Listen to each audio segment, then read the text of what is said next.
Good afternoon. চলে আসছি বহুত দিন পরে তোমাদের কাছে, যেহেতু আমার শ্বশুরের অ্যাটাক আসছিল, শ্বশুর হসপিটালে ছিল, শ্বশুর হসপিটাল থেকে চলে আসছে ঘরে ভালো মতন। তারপরে আমি চলে গেলাম আজ আবার, যেহেতু আমার স্প্যানাল কর্ডের এখানে নার্ভ একটা ডেবে গেছে, তো ডক্টর চিন্ময়ের রেফারেন্সে আরেকটা ডক্টর দেখালাম নার্ভের, কি কাকতি বলে, তো ও আমাকে এমআরআই দিল।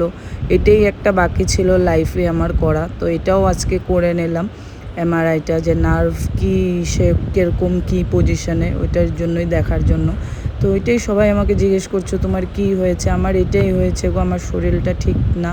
তো আমার মানে কি বলবো, গলার জন্য আর হাতের ব্যথায় মানে আমি আর পারছি না, শরীরে আমার হিলছে না।